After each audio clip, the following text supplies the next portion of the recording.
Yes, ma'am.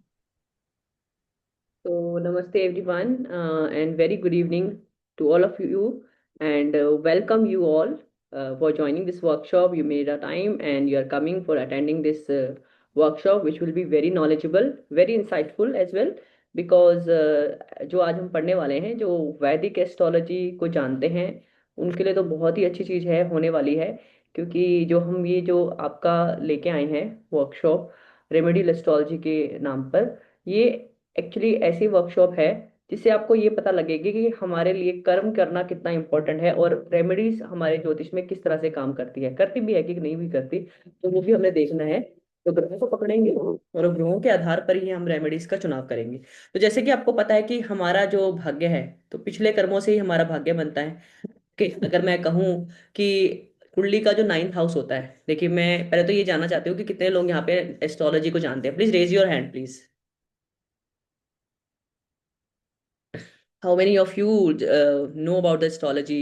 At least the basic knowledge of astrology, grah, houses, rashis. Okay, so please put your hand raise, please. अगर आप थोड़ा बता पाएं, किसी को भी नहीं आती क्या एस्ट्रोलॉजी, उसी हिसाब से आप मतलब मुझे सेशन डिलीवर करना होगा। Because if you know the astrology तो थोड़ा सा मेरे लिए आसान रहेगा बताना। चलो, फिर भी हम मैं आपको थोड़ा सा मैं ब्रीफ कराती हूँ एस्ट्रोलॉजी में। अगर आपको थोड़ी सी नॉलेज नहीं भी है तो भी कोई बात नहीं, हम जानेंगे ऐसे कि आपको पता है कि हमारे जो हॉरोस्कोप में जो हम लेके आए हैं अपना लेखा जोखा, जो हमारे एज अ हॉरोस्कोप के रूप में हमें मिला है, जो कुंडली के रूप में हमें मिला है, पत्रिका के रूप में हम बोलते हैं ना, ये हमारा हॉरोस्कोप है ना।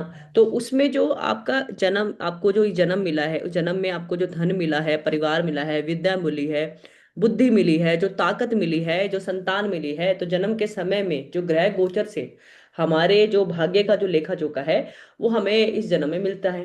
तो सूर्यादि यानी सूर्य और 9 ग्रहों के नाम पे ही मतलब ये लगा दो, आपके जो सूर्य को मिलाकर जो अन्य ग्रह हैं उनके नाम पर ही मतलब ये ग्रह रखा गया है।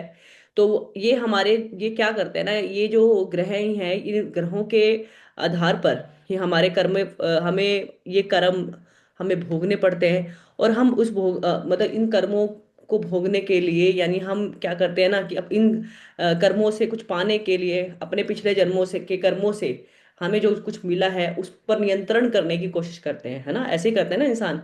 नियंत्रण कैसे, नियंत्रण बनाने की कोशिश करते हैं, किस्मत से लड़ने की कोशिश करते हैं कि हमारे जीवन में ऐसा ऐसा क्यों हो रहा है, हमने तो ऐसा कुछ किया नहीं। तो देखिए, जो हमारा कुंडली का जो 5वां हाउस होता है, ठीक है, कुंडली का 5वां हाउस, पहले मैं आपको थोड़ा सा बताना चाहूंगी कि ये 5वें हाउस कहाँ नजर आता है, क्योंकि आपने मेरे को अभी किसी ने कंफर्म नहीं किया कि हमें थोड़ा सा एस्ट्रोलॉजी आती है, तो भी कोई बात नहीं है। तो देखो यहाँ पे मैं आपको थोड़ा सा यहाँ पे लिख के दिखाऊंगी, तो थोड़ा सा हम इसको इंटरेक्टिव करेंगे। तो हमें आपको बताने की यहाँ जरूरत है कि इस तरह का हम लोगों को कुछ मिलता है अपने जीवन में हॉरोस्कोप के रूप में। ठीक है, ये आपको हॉरोस्कोप मिला है, आप अपना कुंडली खोल के रख सकते हैं। तो यहाँ पे अपना कुंडली खोल के रखिए, उसमें देखो यहाँ पे कोई ना कोई नंबर होगा, ये नंबर जो है आपकी राशि है। ठीक है, ये नंबर जो है आपकी राशि है। ओके, तो आप ये देखिए, ये जो हमारी कुंडली के जो ये 12 घर है, 12 हाउसेस हैं, ये हमारे जन्म से लेकर हमारे मृत्यु तक की और हमारे मोक्ष की यात्रा तक को दिखाने वाले ये 12 हाउसेस है। मतलब जीवन में जो मनुष्य है ना, यहाँ से पैदा हुआ है, मतलब इस वाले, ये हमारा अर्थ है, अर्थ की ये जो ये स्काई हॉरिजन है, तो ईस्टर्न होराइजन में हमारा जन्म होता है। हम ईस्ट को रेफरेंस मानते हैं और इस पर हमारा, इस हाउस में हम माना जाता है कि ये हमारा जन्म का हाउस है, यानी जन्म के समय हमारे ईस्टर्न होराइजन में जो राशि उदय हो रही थी वही राशि आपको इस फर्स्ट हाउस में देखने को मिलती है। मोटा मोटा आप ये मान सकते हैं। तो अब यहाँ पर आपको क्या बात समझनी है कि देखिए, जो मेन इंपॉर्टेंट हाउस है ना, जो आपकी किस्मत को बताने वाला घर है, वो है 9वां घर। ये है 9वां, जहाँ 9 नंबर लिखा है ना, ये 9वां घर है, 9th हाउस। इसको बोलते हैं भाग्य, भाग्य, है ना, जिसको इंग्लिश में बोलते हैं फॉर्च्यून। ओके, ये और क्या दिखाती है, मतलब फॉर्च्यून यानी डिवाइन ब्लेसिंग्स। अब ये जो हाउस है ना, ये सीधा सीधा जुड़ा किससे है, ये हमारा 5th हाउस से जुड़ा है। ठीक है, अब ये 5th हाउस क्या है, 5th हाउस है हमारा पूर्व पुण्य भाव, पूर्व पुण्य भाव। ओके भैया, थोड़ा सा ना आप यहाँ से दूर रहिए, स्क्रीन से दूर रहिए प्लीज। स्क्रीन पे हाथ रख देंगे तो भी यहाँ पे आ जाएगा। ये भी यहाँ पे आ जाएगा अगर आपने स्क्रीन पे हाथ रख दिया तो आप यहाँ पे एक बात मानिए, जो किस्मत और जो कर्म है ना एक दूसरे से बंधे हुए हैं। ठीक है। ये भाई क्या लिख दे रहे हैं आप? मैं लिख रही हूँ या आप लिख रहे हैं? मैं तो नहीं लिख रही हूँ। ठीक है। मैम अगर ऐसा है ना तो आप कोई स्लाइड में कर दीजिए, मैं एनोटेशंस ऑफ कर दिए हैं सब लोगों के लिए। हाँ, मतलब मैं समझा नहीं, प्लीज मुझे भी ज्यादा आता नहीं है। क्या बोल? Please you want to study तो व्हाइट बोर्ड पे मत लिखे ना एवरीवन। ठीक है मैम, आप कंटिन्यू करिए। क्योंकि मैम ये तो लिखना पड़ेगी अभी तो ना। हाँ हाँ। हाँ, यहाँ पे आप प्लीज थोड़ा दूर, तो दूर रहने की जरूरत है, और तो क्या है, क्योंकि ये उनको खुद भी नहीं पता कि मेरा क्यों हो रहा है ये। ठीक है, तो मैंने आपको बताया कि अभी ये छोटा हो गया। तो यहाँ पर जो कुंडली के जो पांचवें घर है ना, आपको यहाँ से देखना है। देखो मैं दोबारा बना देती हूँ स्लाइड पे।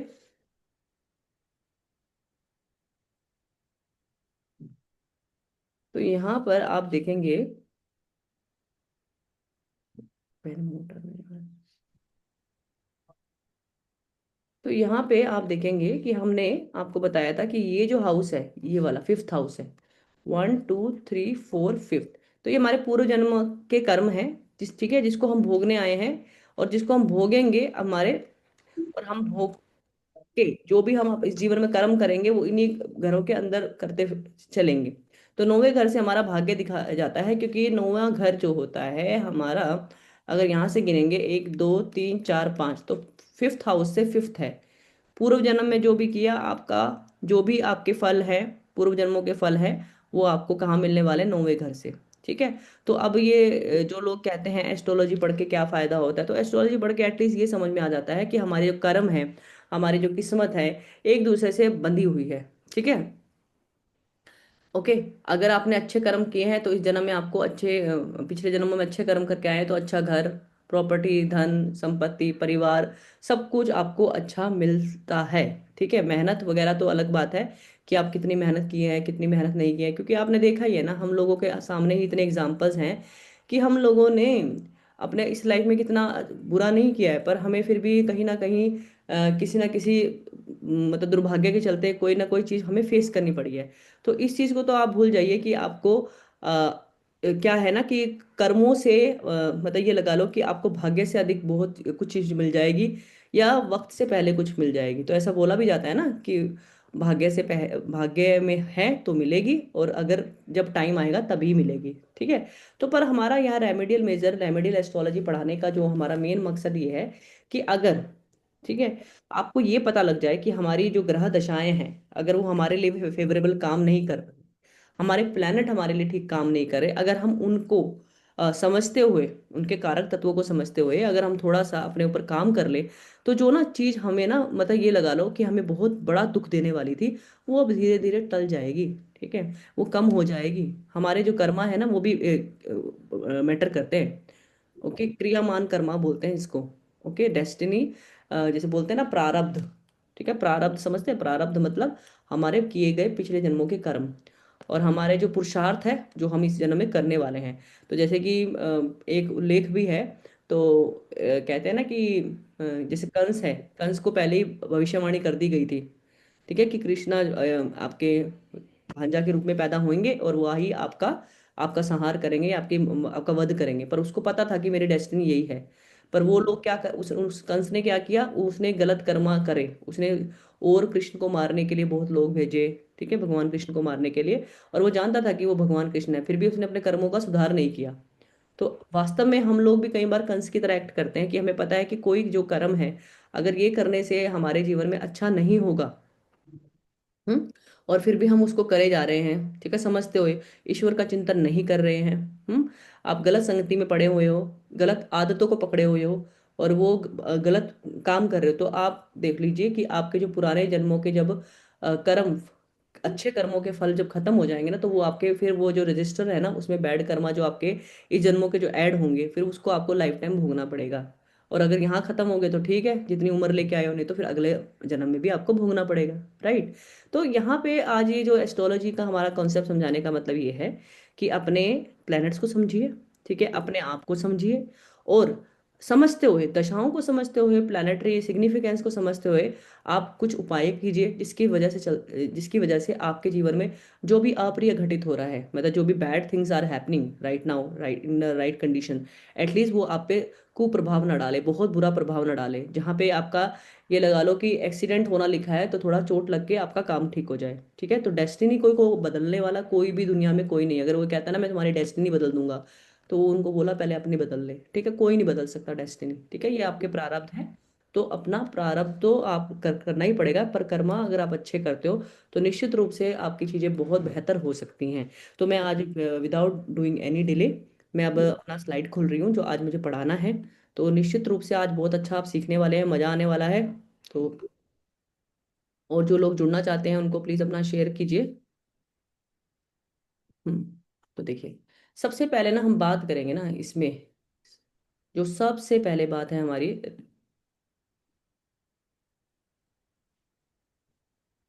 हाँ हाँ अकल्ट से हैं, नॉन अकल्ट से हैं, जो भी है कर लीजिए। ठीक है, आज तो हम प्लानट को ही समझेंगे। देखिए, हमारा जो प्लानेटरी इम्बैलेंस है ना, वो कैसे इफेक्ट डालता है आपके हेल्थ पे, वेल्थ पे, इमोशंस पे, डेस्टिनीज पे। तो इसकी बहुत ही सिंपल एंड साइंटिफिक रीजन है, तो मैं आपको वन बाय वन सारा बताऊंगी। ठीक है, कि कैसे आपकी प्लानेटरी इम्बैलेंस है आपके जीवन में प्रभाव डालती है। देखिए, आपको ना अपनी दशा के अंदर या फिर अ, कुंडली खोल के होरोस्कोप चेक करने की भी जरूरत नहीं है। आपको अभी बैठे बैठे पता लग जाएगा कि मैं किस प्रॉब्लम में गुजर रहा हूँ। ठीक है, आप प्लेनेट को समझिए, क्योंकि हमारे जो प्लेनेट ही है ना, यही सब कुछ है। ओके, हमारे जीवन के जितने भी चल रहे हैं, हमारे आसपास जो भी घूम रहे हैं ना, सभी प्लेनेट हैं। आपके रिलेशनशिप में प्लैनेट्स हैं, आपके अंदर सब प्लैनेट्स हैं, आपके जो बॉडी के सेवन चक्रास है वो प्लैनेट्स हैं। ओके, तो वहां पे जहां पे भी प्लानिटरी इम्बैलेंस आना शुरू होता है, तो सबसे पहले चीजें आपके अंदर खराब होनी शुरू हो जाती है, फिर आपके सराउंडिंग के चारों ओर। ओके, अंदर कैसे खराब होगी? हेल्थ के थ्रू खराब होगी, है ना। हेल्थ में खराब होगी तो आपके सराउंडिंग में, आपकी फैमिली में आपको अच्छी घटनाएं होती नहीं नजर आ रही। ठीक है, तीसरी चीज क्या हो जाएगी? प्रोफेशनली मारेगी, है ना, प्रोफेशनली काम करेगी, इमोशनली काम करेगी, डेस्टिनी में काम करेगी। ऐसे ऐसे लोग आएंगे आपके जीवन में जो और बिगाड़ के चले जाएंगे। ऐसे तो होगा ना प्लानिटरी इम्बैलेंस, और कैसे होगा? ऐसे ही होगा। तो देखिए, समझते हैं कि जब एनर्जी आपकी इम्बैलेंस होती है किसी भी तरीके से, जैसे कि दशा में कोई प्लैनेट ऐसा आ गया है, ट्रांजिट में, गोचर में कोई प्लैनेट आ गया है, जैसे बोलते हैं हमारी शनि की 7.5 चल रही है ना। तो शनि की 7.5 बेसिकली क्या है? आपका ट्रांजिट है, गोचर है शनि का। शनि 2.5 साल के लिए आपके किसी हाउस में आया है, चंद्रमा के ऊपर से गोचर किया है। तो ये चंद्रमा से एक घर पीछे, या चंद्रमा के ऊपर, फिर या चंद्रमा से एक घर आगे, जब शनि 2.5 सालों के लिए आता है, तो आप बोलते हैं शनि की 7.5 आती है। शनि की 7.5 बेसिकली आपके कर्मास को क्या करती है? वो रियलिटी चेक्स देती है आपको उस दौरान, तो आपको बहुत दुख प्राप्त होता है, पर वही दुख ना आपको आगे ले जाके बेटर पर्सन बनाता है। खैर, ये विषय नहीं है हमारा, हम आगे बढ़ते हैं।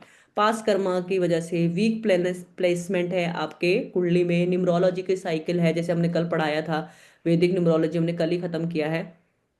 तो न्यूमरोलॉजिकल में कौन सा ऐसा नंबर है जो आपको फेवर नहीं कर रहा, वो एक्टिव हुआ है, या फिर घर के ही वास्तु डिफेक्ट्स हैं, जिसकी वजह से आपके हर एरिया, लाइफ के हर एरिया में आपको फर्क पड़ता है। ठीक है, तो ये एरिया आपके बताएं मैंने आपको कौन कौन से हैं। हेल्थ है जी, सबसे पहले क्या आ जाएगी? हेल्थ को करेगी ना, मैंने बोला आपके अंदर जाके करेगी सबसे पहले, तो पहले तो आपको ही खराब करेगा ना काम, इम्बैलेंस आपको बनाएगी, तो हेल्थ करेगी। ओके, वेल्थ एंड करियर करेगी, है ना। करियर में आपको कोई अच्छी सूचनाएं नहीं मिलेंगी, हाँ, करियर में कभी कुछ हो गया, कभी कुछ हो गया। इमोशनल स्टेबिलिटी आपकी भंग हो जाएगी, आप मतलब कुछ ना कुछ इमोशंस के चलते कुछ ऐसे काम कर दोगे, आउट ऑफ इमोशन हो जाओगे, या फिर वो पूरे फ्लो इन इमोशन हो जाओगे, जिसकी वजह से आपके जीवन में बैलेंस होगा ही नहीं, बन ही नहीं पाएगा। डेस्टिनी इवेंट्स हैं, लाइफ पैटर्न, मतलब बार बार ऐसे डेस्टिनी में वही लोग आई जा रहे हैं जो बार बार डिच करी जा रहे हैं, बार बार काम खराब करी जा रहे हैं, ऐसे ऐसे लोग कलीग में मिल गए हैं, बार बार ऑफिस में ऐसी शक्ल देखने को मिल रही है जिनको हम चाहते भी नहीं है कि वो हमें कभी उनको लाइफ में देखना भी पड़ जाए सीधे मुंह, वो दिख रहे हैं। तो ये सब क्या है ना, ये सब प्लेनेट के तौर पे आए हैं जो आपको दिमाग खराब करेंगे, जिसकी वजह से आपकी लाइफ इम्बैलेंस होनी नजर आती है। तो मैं आपको यहाँ पर सबसे पहले जो प्लैनेट पढ़ाऊंगी वो है सूर्य का इम्बैलेंस। देखिए, कुंडली का सेंटर हाउस है, सो मतलब central energy of system, universe की जो एनर्जी है, कोर एनर्जी है, वो है सूर्य। सूर्य सभी प्लैनेट्स का राजा ऐसे ही नहीं किया कहा जाता, बहुत ही एक रीजन के पीछे, इसके पीछे बहुत स्टोरी है, वैदिक स्टोरीज हैं। कभी मौका लगा है तो सुनाएंगे कि सूर्य का जन्म कैसे होता है। तो सबसे बड़ा प्योर एनर्जी जो बोला जाता है ना, वो सूर्य की एनर्जी को बोला जाता है, सबसे ज्यादा हाईएस्ट प्योर एनर्जी इस सूर्य। ओके। तो सूर्य जो है ना वो सबसे बड़ा प्लैनेट माना जाता है। ऐसे तो बोलते हैं कि अगर केवल और केवल सूर्य को अगर किसी इंसान ने बैलेंस कर दिया ना, तो उसके नो के नो प्लैनेट बैलेंस हो जाते हैं। ठीक है, आपने राजा को ही मना के रखा है ना। अगर आप एक किसी राज्य में रहते हैं और वहाँ के ये लगा लो कि वहाँ के सबसे बड़े लोग हैं जो राजा माफिक हैं, आपने उन आपके लिंक ही उसके साथ है, उसके साथ ही आपके बहुत ही हार्मोनियस रिलेशनशिप है। तो आपको नहीं लगता कि सारे प्लैनेट अच्छे से कार्य करना शुरू कर देंगे, सारे प्लैनेट आपके तरफ नाचना शुरू कर देंगे कि हाँ जी ये सब अरे भाई ये तो यही बंदा लगता है पूरा प्रभाव में, इसी को पकड़ो। ठीक है, इसी के साथ अच्छा बना के रखना पड़ेगा। तो इसीलिए सूर्य भगवान को तो सबसे ज्यादा मतलब ये लगा लो कि सभी देवी देवताओं की पूजा के बाद किसका विधान है, सूर्य को जल चढ़ाने का विधान है ना हमारे हिंदू शास्त्र में। तो वो ऐसे नहीं है, क्योंकि ये अपने सभी प्लैनेट के राजा हैं। अभी देखिए, मैंने बोला इम्बैलेंस की बात कर रहे हैं ना हम, तो इम्बैलेंस में सबसे पहले क्या आ जाएगा जी, आपकी soul, immunity, confidence, father, karma, authority को दिखाने वाले प्लैनेट क्या है, सूर्य है। तो हेल्थ इफेक्ट में क्या करेगा ना, इम्यूनिटी को खराब करेगा। सबसे पहले आपके इम्यूनिटी जाएगी, फटीगनेस जाएगी, ब्लड प्रेशर इशू होगा, मतलब ये तरह की प्रॉब्लम आपको फेस करने को मिलेगा ही मिलेगा।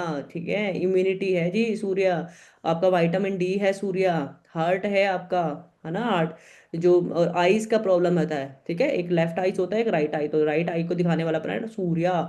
Vitamin D, lack of vitality, vitality मतलब बंदे का तेज खत्म हो गया, सूर्य एक तेज, सबसे बड़ा, सबसे प्रभावशाली मतलब सबसे ज्यादा ओजस्वी प्लैनेट ही कौन है, सूर्य है।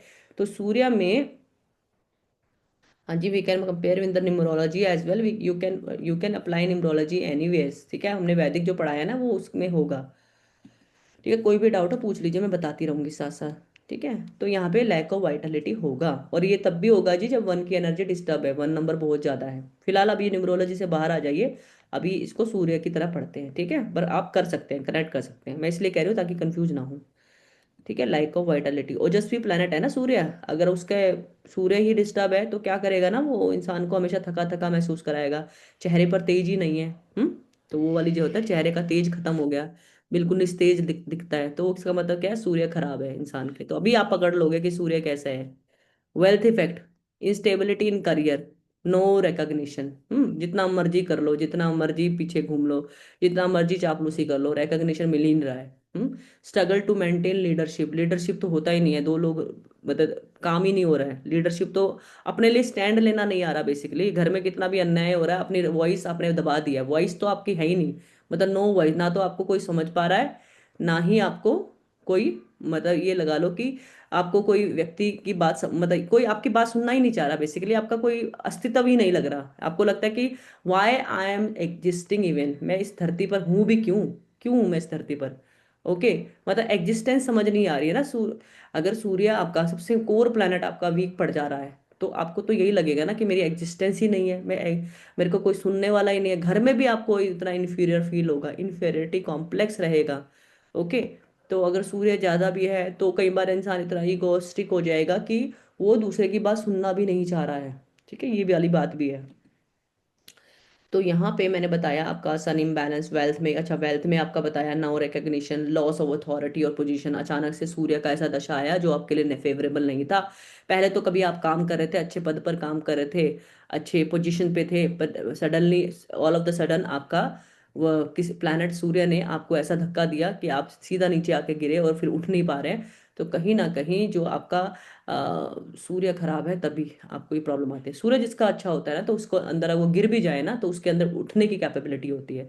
ठीक है, गिविंग अप नहीं करता, गिविंग अप एटीट्यूड नहीं देता सूर्य। ओके, राजा अगर हार भी जाए तो अगली बार हराने की सोचता है। ठीक है, उस तरह का एक पॉलिटिक्स खेलता है। तो इंसान के अंदर पॉलिटिक्स भी नहीं होती, सूर्य जिसका काम है तो इंसान पॉलिटिक्स ही नहीं कर पाता। ओके, सूर्य क्योंकि राजा है ना, राजा, राजा लोग पहले पॉलिटिक्स करते थे, बिना पॉलिटिक्स से काम चलता ही नहीं था। तो ऐसे लोगों को पॉलिटिक्स करना नहीं आ रहा है। Okay.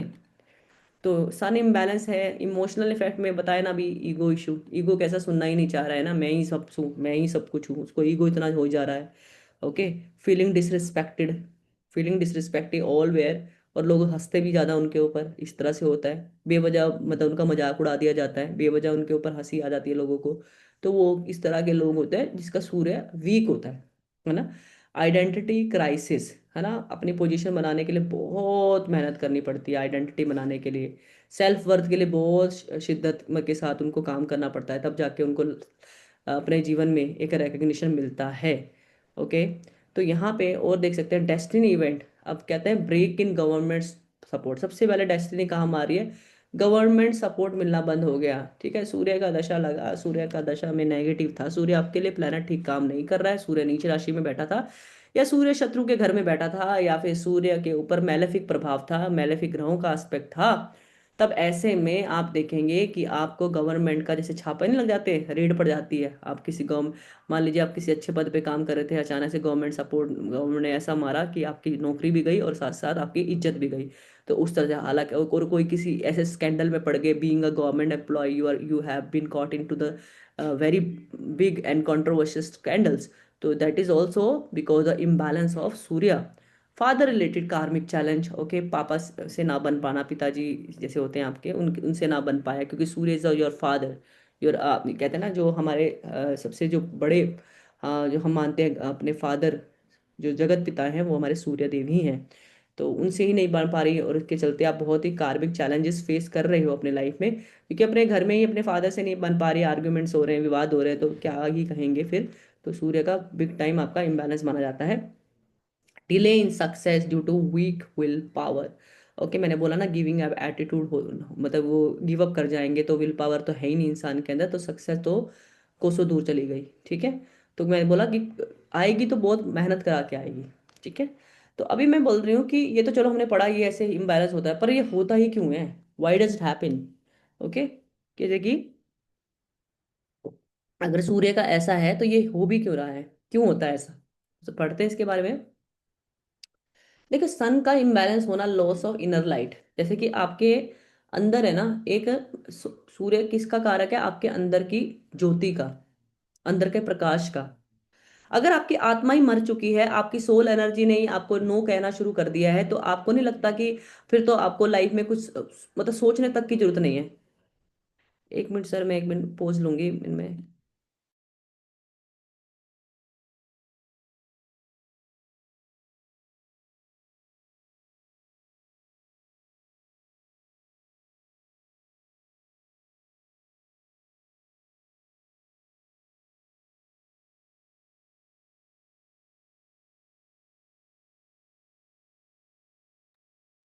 Sorry for disturbance, actually one of wifi ठीक करने वाले आए थे, तो मैं उनको बोल के आई हूँ। तो देखिए, sun imbalance, loss of inner light, okay, तो मैंने बोला कि आत्मा की आवाज ही अगर आपकी ने बात करनी बंद कर दिया है, तो आपको कहीं ना कहीं प्रॉब्लम आ सकती है ना। तो सबसे पहले आपका जो हेल्थ इशू आता है, अगर आपके अंदर की फायर ही बुझ चुकी है, फायर ही खत्म हो गई है, तो कहते हैं ना, हमारी अंदर की लाइट, अग्नि ही खत्म हो गई है आपके अंदर। ये लगा लो कि अ, एक होता है ना अंदर का जो फायर एलिमेंट है, अगर वो उसने काम करना बंद कर दिया है ना, यकीन मानिए, आप अपनी लाइफ में कुछ भी काम अच्छे से नहीं कर पाओगे। तो जिसकी वजह से देखो, हमारे जो पेट में होती है एक होता है जठर अग्नि, ओके, अगर वो सही से काम नहीं कर रही है, तो सबसे पहले जो इशू आएगा, डाइजेशन पे आएगा, इम्यूनिटी पे आएगा, बोन्स पे आएगा, क्योंकि देखो हार्ट पे आएगा। तो ये सब चीजें किसकी वजह से होती है, वीक सूर्य की वजह से होती है। अगर आपके चलते फिरते आपकी हड्डियां बजती हैं, बोन्स बजते हैं, बोन्स में से आवाज आती है, तो सूर्य वीक की निशानी है। ओके, बार बार बीमार पड़ जाते हो, सूर्य वीक है। हार्ट रिलेटेड इश्यूज आ गए हैं, सूर्य वीक है। डाइजेशन, आपका खाना अच्छे से नहीं पच रहा है, ठीक है, मतलब डाइजेशन वीक है आपका, पुअर डाइजेशन है आपका, तो सूर्य वीक है। तो मैंने आपको उसका प्रॉपर रीजन दिया है, साइंटिफिक क्या है, कि सोल एनर्जी का कारक है, आपकी आत्मा का कारक है, अग्नि का प्लैनेट है, अग्नि, अग्नि जो आपके अंदर है, आपका हर एक अंदर व्यक्ति के अंदर फायर है, वो सूर्य है। अगर उसका, सूर्य का प्रकाश ही आपके भीतर से कमजोर होना शुरू हो गया है, तो 100% जो आपके इश्यूज आएंगे, सबसे पहले आपको हेल्थ पे इम्पैक्ट आएंगे। I hope this you got the point, I am very sure that you have got this point. ठीक है, नेक्स्ट, थोड़ा सा आप रिएक्शन भी दीजिए प्लीज। ठीक है, थोड़ा सा मोटिवेशन मिलता है।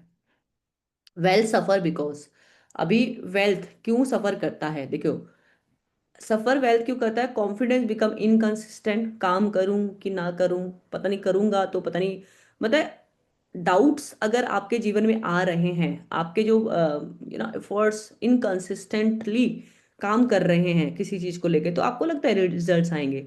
और आपके फिर इस तरह से क्या होंगे, आपके जो डिसीजन होंगे, एबिलिटी टू टेक डिसीजन या फिर लीड करने के जो आपके डिसीजन होंगे वो पुअर होंगे, क्योंकि देखो डिसीजन, बेस्ट डिसीजन कौन देता है, राजा ही लेता है ना, सूर्य ही लेता है, सूर्य इज अ राजा ना, सूर्य इज अ किंग।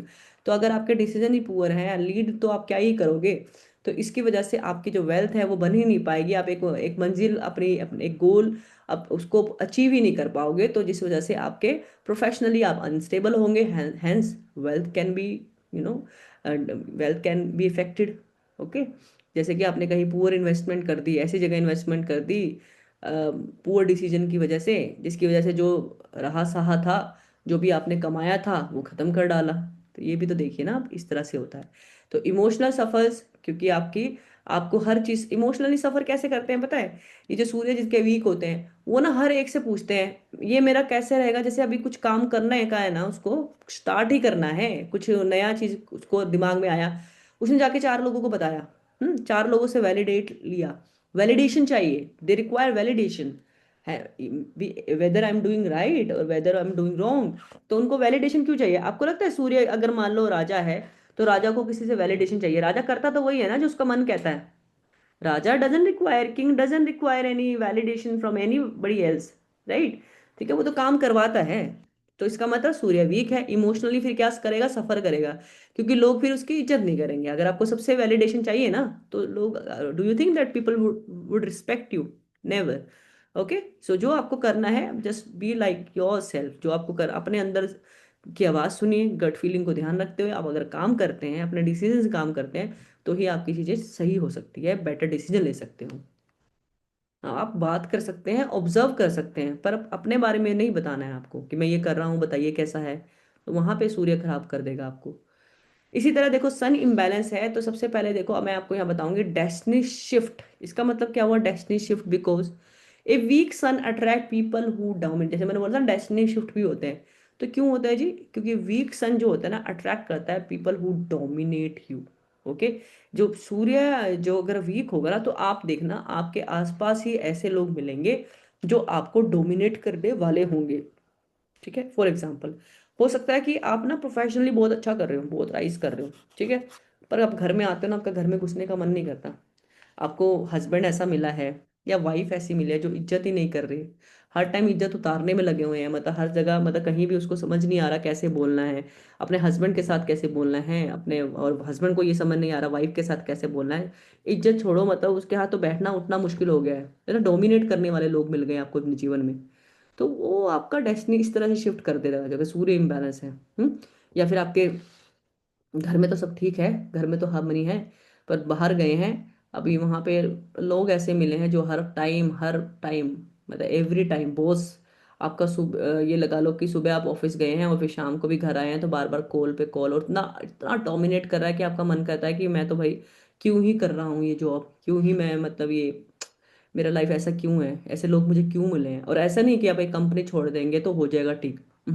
फिर क्या होगा ना, आप कंपनी भी छोड़ दें, कितनी भी कंपनी बदल लें, आपको यही फील होता रहेगा, पता नहीं मैं क्यों नहीं सेट हो पा रहा हूँ, क्यों मुझे ऐसे लोग मिल रहे हैं। तो एन एंग्री सन अट्रैक्ट, जैसे कि ईगो बैटल, अभी कहीं जैसे कि अगर वीक सन होगा तो ईगो हो जाएंगी, कहीं पे ऐसे क्लैशेस हो जाएंगे, मतलब इतना रेपुटेशन इश्यूज हो जाएगा, रेपुटेशन को लेके। मान लीजिए आपने ऐसा काम कर लिया, मतलब कहीं ऐसा जो अनैतिक है, ठीक है, ऑफिस में कहीं ऐसा हो गया कि किसी से अफेयर हो गया और वो बात सबको पता लग गई, आपकी इज्जत पे बात आ गई, तो ये चीज़ें भी ना काफ़ी काफ़ी मैटर करती हैं। तो ये सब चीज़ क्या दिखाती है सूर्य के बारे में। देखिए अभी आज का डेमोस्ट्रेशन है, बताने को तो मैं काफ़ी प्लैनेट्स के बारे में बता सकती हूँ, पर आज मैं सूर्य का ही पूरा डिस्कस करूंगी कि सूर्य की अगर आप रेमेडीज क्या क्या ऐसी करते हैं जिससे आपके ये सारी जो प्रॉब्लम आ रही हैं, उनमें से आपको अगर कुछ ऐसी चीज़ें हैं अगर मैं बता देती हूँ, तो शायद आपके सूर्य को बैलेंस करने में बहुत बहुत काम आएंगी। और जो रेमेडीज बताई जा रही हैं वो ऐसी रेमेडीज हैं, आप यकीन मानिए स्क्रिप्चर से ली हुई रेमेडी हैं जो कि टोटली वर्थफुल हैं, काफ़ी लॉजिकल भी हैं, और उसका पूरा ज्ञान दिया गया है, पूरी नॉलेज दी गई है स्क्रिप्चर्स में। वहाँ से मैंने आपको रेमेडीज बताना है, ठीक है। तो मैं पहले आपका राशि वाइज बताती हूँ। तो पहले आप मुझे ये बताइए कि जितने भी लोग यहाँ मुझे सुन पा रहे हैं, क्या उन्होंने इस सूर्य की चीज़ों के साथ कनेक्ट किया क्या? आप लिख सकते हैं और आप रेज हैंड कर सकते हैं, कुछ तो थोड़ा आइडिया दीजिए ना कि कैसे आपको समझ में आया। हाँ, वेरी गुड। हाँ, रेज हैंड कर दीजिए अगर इसको लिखने में थोड़ा प्रॉब्लम आता है तो। हाँ, और मैसेज कर देंगे तो बहुत बढ़िया है। ठीक है। तो आप सब चाहते हैं कि मैं रेमेडीज बताऊं आपको, हाँ, कि कैसे सूर्य को ठीक कर देंगे हम लोग। हम्म। कुछ तो करेंगे ना, ऐसे थोड़ा जिंदगी भर बैठे रहेंगे। हम लोग यहाँ पे जीवन भर किसी की गुलामी करने थोड़ी ना आए हैं, है ना, कुछ तो करेंगे। तो वो हमें जो कुछ करना है वो हमें सीखना है कि हमने अब हमने कहाँ अपने सूर्य को खराब किया है, और क्या हमारे हमसे कुछ भूल हुई है कि जिसकी वजह से हमें ऐसे ऐसी दुनिया देखने को मिल रही है। कई बार होता है ना कि इस दुनिया को तो मैं खत्म कर दूं, ऐसा मन करता है। क्यों? क्योंकि हमें बार बार ऐसे ऐसे लोग ही मिले जा रहे हैं। हाँ, तो बता दिया ना मिलन जी, कहाँ थे आप? फर्स्ट एक्सप्लेन वीक, अभी तक वीक ही तो बता रही हूँ। और ओवर एक्टिव सन का मतलब क्या होता है? ओवर एक्टिव सन में आपका जगह मान लो सन बहुत ही प्रबल हो गया तो क्या कर देगा ना। सन प्रबल हो गया तो बताओ, सन प्रबल हो गया तो राजा ही बनाएगा ना। वो बड़े बड़े लोगों से मिलवाएगा, उठना बैठना बनाएगा, हैं। और क्या करवाएगा आपको? अच्छे अच्छे लोगों से मिलवाएगा, काम बनाएगा, सरकार, अरे भाई सरकार ही आप बन जाओगे ओवर एक्टिव सन होगा तो। ओवर एक्टिव तो, ओवर तो देखो कुछ नहीं होना चाहिए, पर आप इगोस्टिक बन जाओगे। हम्म। तो सूर्य अच्छा है तो आपको, ये भाई अभी ना गिरजा जी कौन है, सन इन सेवन हाउ विद राशि फोर लगन टेन, ऐसे नहीं। देखो यहाँ कुंडली का विश्लेषण नहीं करने बैठे हम, आज रेमेडियल एस्ट्रोलॉजी पढ़ेंगे। देखिए आप बहुत अच्छे एस्ट्रोलॉजर होंगे, आप ऑलरेडी पढ़ रहे होंगे, आपको पता है कि मेरा सूर्य यहाँ। अभी मैं बारी बारी ना आपका बता रही हूँ कि आपका सूर्य किस भाव में है, तो आपके साथ ये हो सकता है। ठीक है, ये भी इंटरेस्टिंग रहेगा ना कि क्या क्या हो सकता है ना। सूर्य इस भाव में हो तो क्या बन जाएगा जी, सूर्य इस भाव, तो आप थोड़ा समझ लीजिए, है ना। क्योंकि कोर्स में हम बहुत चीजें बताऊंगी। ठीक है। तो यहाँ पे मैं पहले तो एक बार इसको बंद करती हूँ, स्टॉप से व्हाइट बोर्ड खोलती हूँ। ठीक है। देखिए, अभी आपको पता है 12 राशियां, ठीक है, 12 चिन्ह यानी 1 से 12 तक की राशियां। अभी एक में देखते हैं। देखिए अगर सूर्य का कमजोर प्रभाव है ना, सूर्य एक नंबर में तो प्रबल हो जाता है ना, उच्च का सूर्य होता है अगर किसी को ज्योतिष आता है तो ऐसे में ना अगर एक नंबर में सूर्य है, और अगर मान लो कैसे उसका प्रभाव देने वाला है, देखिए एक नंबर में सूर्य है, ऐसा इंसान ना हट्टी बनेगा। ठीक है, हट्टी। अभी लिखने से ज्यादा मैं बोल ही देती हूँ, हट्टी। ठीक है। इसका नोट्स है नहीं मेरे पास, मैं बस लिखवा देती हूँ जो मेरे को दिमाग में आता है। हटी है तो आप प्लीज थोड़ा सा लिखना विखना बंद कर दीजिए। हटी हो जाएगा जी इंसान, और अहंकारी हो जाएगा। चलो इसको मिटा, वही कर देते हैं, सिंपल रखते हैं। हटी हो जाएगा और अहंकारी हो जाएगा। ठीक है। हठी हो जाएगा, अहंकारी हो जाएगा, उग्रता आ जाएगी, तानाशाही आ जाएगा। देखिए ये कब हो जाएगा? अगर सूर्य ने इसको अच्छे प्रभाव नहीं दे रहा है। अगर सूर्य इसको अच्छे प्रभाव, किसको प्रभाव नहीं दे रहा है? जातक को अच्छे प्रभाव नहीं दे रहा है। ओके। अगर सूर्य एक राशि में है, एक नंबर राशि में है, और सूर्य अच्छे प्रभाव में है, तो फिर उसको राजा ही बनाएगा, है ना। अभी सूर्य एक नंबर में होते हैं, सूर्य वीक कैसे हो गया? कई लोगों को क्वेश्चन आ गया होंगे ना दिमाग में, तो वो भी एस्ट्रोलॉजी का विषय है जी। अगर सूर्य पे मैलेफिक इन्फ्लुएंस है, सूर्य मैलेफिक है, सूर्य समहाउ समवेयर मैलेफिक प्लैनेट्स के बीच में बैठ गया है, उस पे दृष्टि आ गई है ना। तो सूर्य ने अब एक नंबर में रह के भी गंदा ही प्रभाव दिखाना है उसने। ठीक है, पुअर प्रभाव दिखाना है। ओके। अगर 2 नंबर राशि में है सूर्य, ठीक है, जिसका भी 2 नंबर राशि में है, अपना अपना कुंडली खोल लीजिए भाई। तो 2 नंबर अगर राशि में है तो इंसान को कैसा देखो, 2 नंबर आपका क्या है? शुक्र की राशि है। काल पुरुष की कुंडली के अकॉर्डिंग 2 नंबर किस में आती है? आपकी कम्युनिकेशन के हाउस में आती है, फैमिली वाले हाउस में आती है ना, सेकंड हाउस में। तो सेकंड हाउस में कैसा होगा अगर सूर्य कमजोर है? मैं सूर्य कमजोर के लक्षण बता रही हूँ, क्योंकि तो रेमेडी तो हम उसी की करेंगे ना जो प्लेनेट हमारा कमजोर है। जो हमारा प्लेनेट अच्छा है उसकी रेमेडी क्यों करेंगे भाई? तो इसलिए मैं कमजोर के ही बताऊंगी ना सर, इसलिए मुझे कमजोर के बताने दीजिए। ठीक है, अच्छा है तो बहुत अच्छा है ना, वो तो आपको पता है कैसे अच्छा है। मान लीजिए किसी का सूर्य अच्छा है, चलो उसकी पहचान ही बताती हूँ। ऐसा इंसान किसी से दबेगा नहीं। ठीक है। ऐसा इंसान क्या करेगा? सबसे ज्यादा, सबसे पहले वो लेगा, चैलेंज को एक्सेप्ट करेगा। अगर 50 लोगों के बीच में उठकर अपनी बात रखने वाला कौन होगा? सूर्य ही होगा। ओके। साउथ इंडियन चार्ट नहीं आता सर मुझे। ठीक है। तो अपनी बात को रखने वाला कौन होगा? सूर्य ही होगा। सूर्य को कोई भी काम दे दीजिए, जब तक वो उसके मन से आवाज नहीं आएगी ना कि मैं इस काम को कर सकता हूँ, उसकी जो सोल कॉन्शियसनेस उसको ये नहीं कह देगी ना yes you can do it, unless that person will never accept that challenge, वो मतलब जो भी इसको काम दे देगा ऑर्डर तभी लेगा जब उसको लगेगा कि हाँ ये जायज है और I can do this. Okay, ऐसे नहीं हाँ जी नहीं होता है उससे, हाँ जी नहीं करते हैं कभी मतलब सूर्य अगर अच्छा हो, प्रबल होने की बात कर रही हूँ मैं। ओके, लीड करते हैं, बड़ी बड़ी कंपनी के सीईओ बनते हैं, आईएएस ऑफिसर जैसे रैंक के होते हैं, आर्मी कमांडर मार्शल, ये इनका तो मंगल भी स्ट्रांग होता है, अर्थात साथ सूर्य भी अच्छा होता है जो बड़ी पोजीशन में होते हैं आर्मीज में। ठीक है, तो वहां पे ये चीजें होती हैं। तो अब देखिए, हाँ जी क्या बता रहे थे, हाँ 2 नंबर राशि आपकी कटु भाषण की, अगर सूर्य अच्छा नहीं है तो कैसा बोलना शुरू करेगा ना, कटु भाषण। कटु भाषण समझ में आती है, व्हाट इज द कटु भाषण means the bad foul language, like उसको बोलना नहीं पता है, उसको harsh language, very very rude language. संतान की चिंता रहेगी, ऐसे इंसान को ईर्ष्या रहेगी, परिवार से कम सहयोग मिलेगा। सेकंड हाउस में सूर्य है तो ऐसे इंसान को क्या मिलेगा, परिवार से सहयोग नहीं मिल पा रहा है अगर सूर्य वीक कर रहा है। अगर मिथुन राशि में है, अगर आपका सूर्य 3 नंबर राशि में है, ठीक है मैं धीरे धीरे बोल रही हूँ समझिएगा, आपकी जो क्षमताएं होगी वो बटी हुई क्षमताएं होंगी। क्षमताएं जैसे कि आपको स्किल्स तो बहुत आती है पर आपको समझ नहीं आ रहा स्किल पे काम कहाँ करूं। ठीक है, आपके बहुत सारे व्यापार होंगे, सूर्य अगर सन आपके साथ रहते हैं, बहु व्यापार का योग बनता है। बहु व्यापार मतलब मल्टीपल बिजनेस। ओके, अलग क्षेत्रों में आप अलग अलग क्षेत्रों में हाथ अजमाते दिखोगे, अलग अलग क्षेत्र, सफलता का पता नहीं पर हाथ अजमाते दिखोगे, तो आप अपने आप रिलेट करते रहेंगे। ठीक है, प्लीज यहाँ पे लिखते रहिए। लगना शिवाजी, लगना, लगना से देखिए जी। ठीक है, कर्क में, अगर कर्क में आपका सूर्य है, कमजोर है, तो कोई ना कोई शरीर का एक अंग कमजोर रहेगा। ठीक है, अंग कमजोर रहेगा और संपत्ति का थोड़ा कम सुख होगा।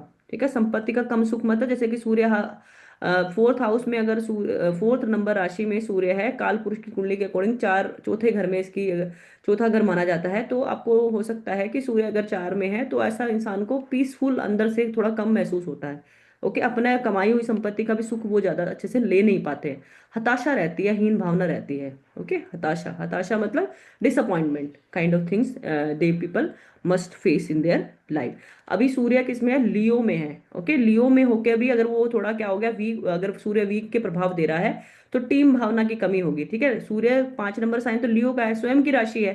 ठीक है, टीम भावना की कमी होगी, परंपरा और रीति रिवाजों में कम विश्वास होगा। ओके, परंपराओं को ना मानने वाले, ठीक है, अपने ही रूल चलाने वाले, कानून चलाने वाले, ठीक है, किसी की भी ना मानने वाले, घर वालों की ना सुनने वाले परिवार में ऐसे दिखेंगे। ओके, कन्या में, ओके, सन सन लगन में है, तो लगन की नहीं बताई मैम, अभी राशि वाश पकड़िए। ठीक है, राशि की वो हम देख लेंगे, वो आप इसका विषय नहीं है। ठीक है, अभी तुला में घर से बाहर रहना, सन अगर देखो अगर तुला में है, तुला सन की नीच राशि है, तो घर से बाहर रहेगा, दुनियादारी की थोड़ी कम समझ होगी। तुला में अगर सूर्य है, घर से बाहर रहना पसंद है और दुनियादारी की कम समझ है, दुनियादारी की समझ नहीं है। ठीक है, बड़ बोलापन, ठीक है, बड़ बोलापन, ज्यादा बोलने वाले, और उसका जो होगा ना लाइफ पार्टनर थोड़ा बीमारी रहेगा। ओके, जिसको रिलेट करते हैं ना प्लीज लिख लीजिए। ठीक है, क्वेश्चन आप प्लीज पढ़ लीजिए, पढ़ने में ध्यान दे दीजिए, बाकी हो जाएगा। वृश्चिक होगा, वृश्चिक होगा तो जैसे कि 8 नंबर साइन में अगर सूर्य है तो क्या हो जाएगा जी, रोग, रोगी होगा। ठीक है, ढीला स्वास्थ्य होगा। हाँ, और चोट या ऑपरेशन। क्या वर्गों में क्या थी, वर्गों तो बताया ना मैंने। कन्या में, अच्छा कन्या में आपका सूर्य होगा तो खर्च और खर्चे होंगे जी, खर्चे होंगे, और मुफ्त के लोग खाने वाले ज्यादा मिलेंगे आपको अपनी लाइफ में, मतलब खर्चे होंगे, मुफ्त के लोग खाने वाले मिलेंगे, हाँ बेवजह खर्चा होता रहेगा, इस तरह की चीजें देखेंगे। वृश्चिक राशि में होगा तो रोग ही होंगे। ठीक है, थोड़ा ढीला स्वास्थ्य होगा, हो सकता है कि कहीं चोट, ऑपरेशन हुआ हो, क्रोनिक इलनेस रही होगी, कुछ ना कुछ इन्फेक्शन जल्दी हो जाती होगी, तो इस तरह का देखना पड़ेगी। ठीक है, धनु में होगा, अगर सूर्य किस में है, धनु राशि में, तो आपके कैसे होंगे, चोट के निशान होंगे, कड़ा चोट के निशान होंगे। और 9 नंबर सेजिटेरियस जुपिटर की राशि होती है, तो ऐसा इंसान ना बहुत ही कटुभाषी, मतलब कड़वा सत्य बोलने वाला होगा। ठीक है, क्रोधी होगा, और फिर क्रोध होगा, फिर बाद में पछतावा करेगा, बोल के बाद में पछतावा करेगा, सलाह ना मानने वाला होगा। ओके, अगर सलाह दोगे तो व्यर्थ है, अपने मन से करने वाला होगा। ये किसके लिए, धनु में जब सूर्य होगा और सूर्य अच्छा काम नहीं कर रहा होगा, प्लीज ये बात ध्यान रखना। मकर में है तो मकर में क्या होगा, व्यापार में नरम, ठीक है, मकर में अगर सूर्य है, व्यापार में नरम होगा, किसी से जल्दी प्रभावित नहीं होते ऐसे लोग, दिखावे के लिए ज्यादा खर्च करते हैं। ठीक है, दिखावे के लिए ज्यादा खर्च करते हैं अगर मकर में होगा। कुंभ में होगा, कुंभ में अगर सूर्य है तो उम्र से ज्यादा दिखाएगा। ओके, और सफाई पर थोड़ा कम ध्यान देगा। असामाजिक आदत होगी, ठीक है, जो सोशली एक्सेप्टेबल नहीं होगी। कमजोर साख, कमजोर मतलब उनकी मतलब रेपुटेशन इतनी अच्छी नहीं होगी। मीन में होगा तो रोगी होगा, सगों से ही धोखा मिलेगा, अपनों से ही धोखा मिलेगा, भ्रमण मतलब घूमने फिरने के आदी होंगे, घूमने फिरने वाले लोग होंगे, घूमना पसंद भी होगा। और धन संपत्ति की इनको हानि हो सकती है, जिसका सूर्य किस में होगा, अ, इन राशियों में होगा। तो देखिए ये सब मैंने आपको बताया कि ये वीक वीक की निशानी है। ओके, अब ग्रहों की कुछ आयु होती है जी, ग्रहों की कुछ आयु होती है, हर एक प्लैनेट की कुछ आयु होती है। तो हम वो नए उसमें देखेंगे, किसमें देखेंगे, कोर्स में बताएंगे कि वो आयु क्या होती है, पर मैं सूर्य की पढ़ा रही हूँ तो सूर्य की आयु जरूर बताऊंगी। सूर्य की आयु होती है 22 साल। ओके, 22 साल। ओके, शिवा जी क्या पूछ रहे हैं, सन इन लियो फ्रॉम कैप्रिकॉन लगना। ठीक है, तो रिलेट करो जी। ठीक है, यहाँ भी अभी कोई प्रिडिक्शन नहीं दिया जाएगा, please try to understand that is not a course of prediction, that is a course of remedial astrology. How do you मतलब make your life better, please try to understand and don't go beyond of the topic. Okay, सूर्य की उम्र है 22 साल। तो इतनी आयु जो मनुष्य की हो जाती है, उसके बाद ग्रह अपना अशुभ फल, या फिर ये लगा लो कि अशुभ फल तो कभी नहीं छोड़ता, पर शुभ फल पाइसेस बताया तो मैंने भाई। हरिप्रकाश जी आप कहाँ चले आते हो, पाइसेस बताया तो था कि रोगी होंगे, ठीक है, सगों से धोखा मिलेगा, है ना, बताया तो था। घूमने का शौकीन होगा, प्रवासी जीवन, मतलब प्रवासी जीवन कैसा होता है ना, जैसे कि फॉरेन में रह के रह लिया, कटे अलग अलग अलग थलग रहने की आदत होती है, धन संपत्ति की हानि होती है, ठीक है, ऐसे लोगों का। हाँ जी, सन की उम्र कितनी होती है, हर एक प्लैनेट की 22 साल होती है, चंद्र की 24 साल, ठीक है, मंगल की 28 साल। ओके, तो इसमें आ गया आपको, तो मैं आपको क्या बताने वाली हूँ इसमें, इसमें जो चीज है कि जो ग्रह होते हैं ना, ग्रह अपनी इस आयु के बाद अच्छा फल देने लगते हैं।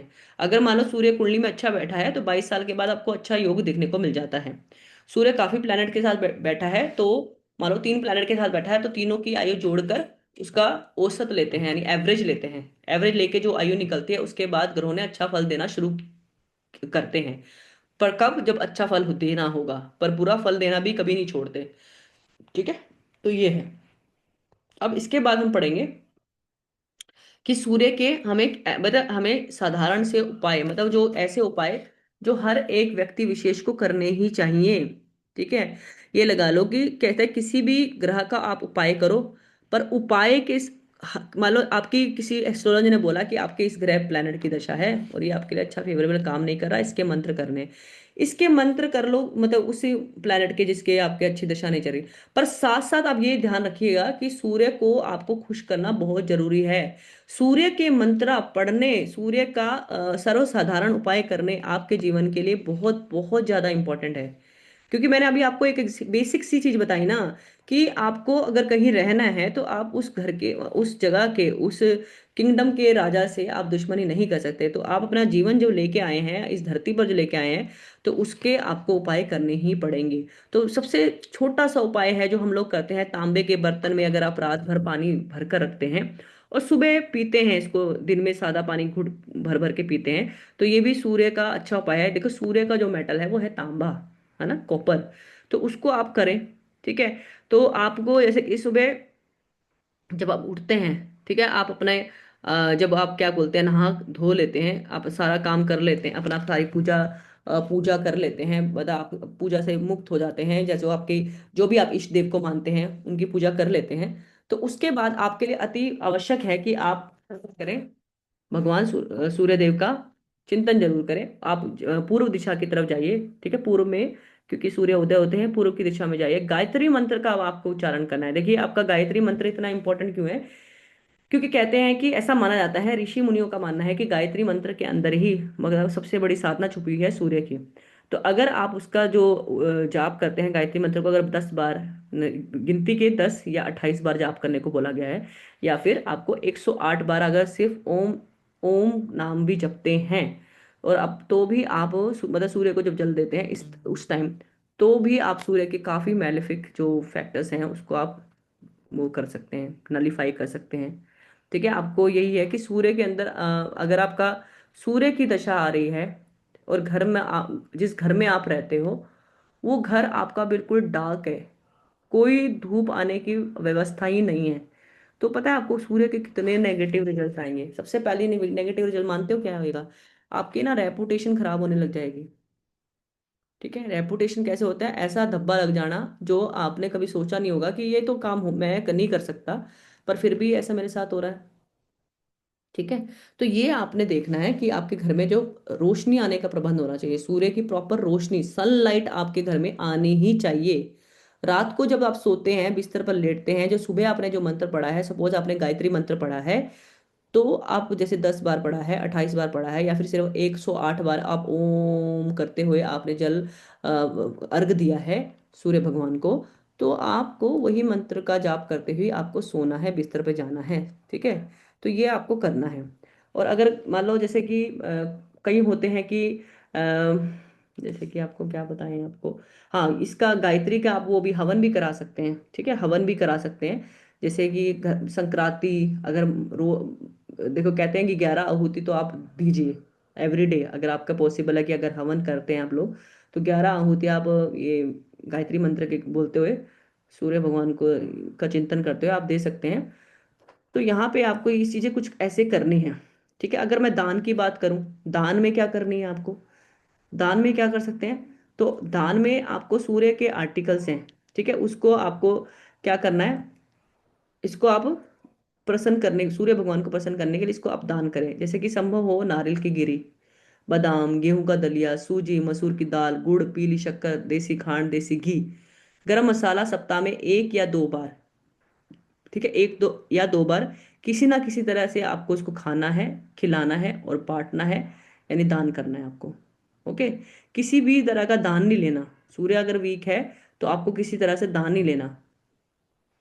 अगर सूर्य के दोष ज्यादा ही लगे हुए हैं, बहुत ही नेम फेम रेपुटेशन पे आई हुई है ना आपकी बात, है ना, और या फिर आपका कुछ नेम फेम को लेकर ही बहुत बड़ा आपका कोर्ट केस चल रहा है, आपकी रेपुटेशन को खराब करने के लिए लोग, आपके शत्रु आपके पीछे ही पड़ गए हैं, तो आपको रविवार के दिन आपको फास्ट रखना बोला गया है। ठीक है, फास्ट समझते हैं, व्रत को रखना है, व्रत। ठीक है, और ये आप जैसे कि रविवार के दिन जो व्रत करते हैं उसमें पूरा पूरा परहेज आपको पालन करना है, परहेज का पालन जरूर करेंगे। ठीक है, परहेज कैसे रहते हैं? ठीक है, मतलब किसी भी तरह से देखो, परहेज केवल परहेज टेस्ट का तो होता ही है, क्योंकि उस दिन हम बिल्कुल सात्विक खाना खाते हैं।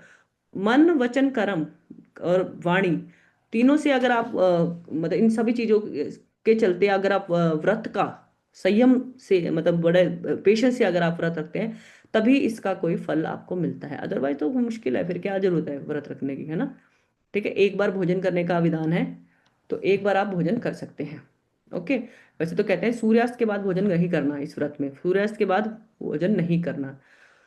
तो यहाँ पे एक मंत्र है जो मैं आप लोगों को बोलने जा रही हूँ, ये है सूर्य का सबसे सबसे पावरफुल मंत्र बताया गया है अर्थवेद में, जिसका उल्लेख है, सूर्य के 8 अक्षरों वाला मंत्र है। 8 अक्षरों वाला मंत्र है जिसका नाम है ओम घृणी सूर्य आदित्य।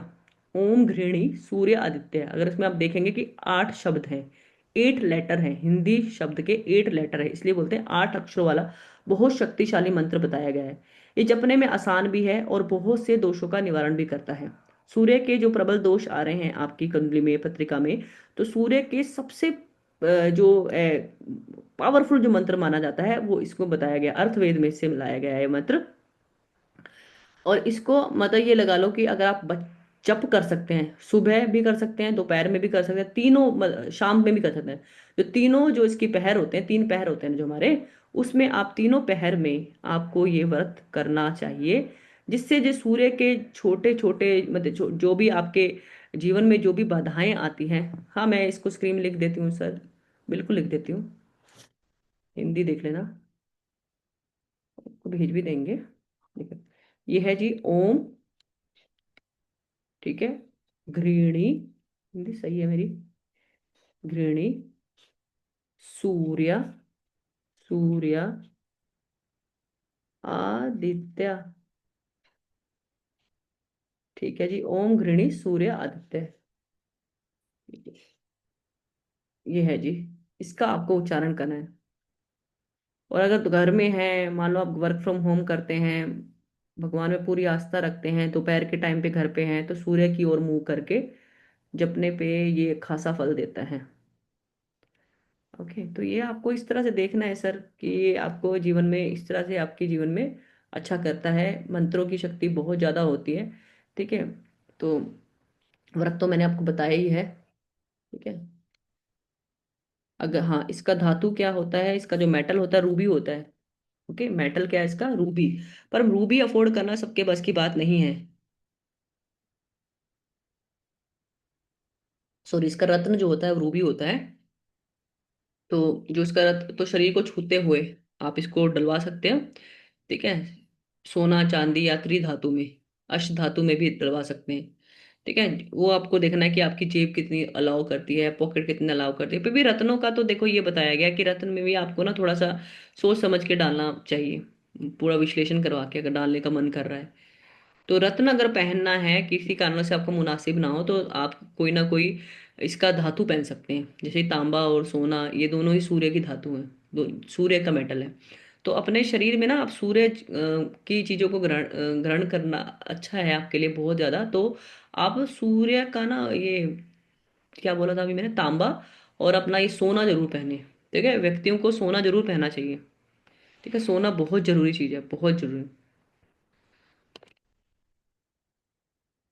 ठीक है, मार्कंडेय पुराण में एक कथा है, इसका विवरण है कि सूर्य के बहुत बड़े, सूर्य का तेज इतना ज्यादा है कि सबको सहने योग्य नहीं है। तो इसको सहने योग्य बनाने के लिए, जीवनदायक बनाने के लिए विश्वकर्मा जो थे ना, उन्होंने इनकी किरणों को काटा था। तो खुद मतलब ये सूर्य सभी देवताओं का जो साक्षात रूप है। इसे समझाने के लिए मतलब इस मतलब ये लगा लो कि जो सूर्य की जो कटी हुई किरणें के टुकड़ों से ही अन्य देवताओं के शस्त्र बने थे। मार्कंडेय पुराण में ये बात बताई गई है कि सूर्य का तेज इतना असहनीय था, तो विश्वकर्मा जी को बोला गया कि आप इसे काट दीजिए। तो उन्होंने जो कटी हुई किरणों के टुकड़ों से ही अन्य देवी देवताओं के शस्त्र बने। तो उनकी कटी हुई, जितना मुझे याद है कि किरणों से, कहते हैं कि सुदर्शन चक्र बना, शिव जी का त्रिशूल बना। ओके, तो कुछ इस तरह की चीजें बनी, एक कुबेर की पालकी बनी। तो ये सब चीजें जो हुई ना उनकी सूर्य के ही उससे हुई है, प्रभाव से। तो यहाँ पे मैंने आपको काफी चीजें बताई हैं कि हमें कैसे हमने सूर्य को हमें बैलेंस कर सकते हैं, जिसमें मैंने आपको वैदिक रेमेडीज बताई है। ठीक है, कि कैसे आपको वैदिक रेमेडीज को फॉलो करते हुए आप अपने जीवन में सूर्य की चीजों को अपने इजीली पा सकते हो। ठीक है, तो आज के लेक्चर में मेरे को सूर्य मैंने आपके लिए बताया। तो hope you relate with many of things, many of words.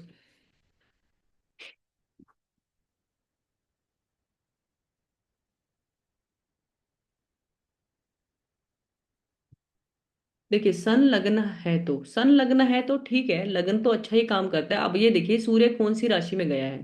ठीक है मैम, सूर्य, पवी जी, सूर्य कौन सी राशि में गया है वो मैटर करता है। ठीक है, सूर्य आपकी कौन सी राशि में गया है।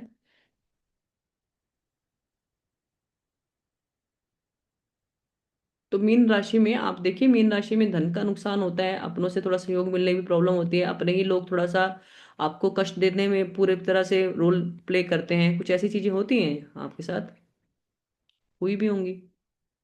ठीक है, रोग होते हैं थोड़ा सा, रोगी भी बनाता है सूर्य 12 में है तो। ठीक है, 12वें हाउस में सूर्य वैसे भी अच्छा नहीं माना जाता, और 12 नंबर राशि में भी। ओके, ठीक है Pooja ji, I think we have discuss many things for the workshop. Should I unmute you?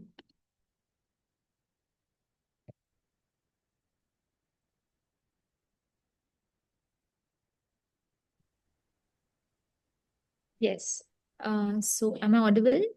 Yes Pooja ji. हाँ, okay. So we'll take couple of questions, लेकिन उसके पहले मैं एक बार थोड़ा सा कुछ एक ऑफर के बारे में बात कर लेती हूँ।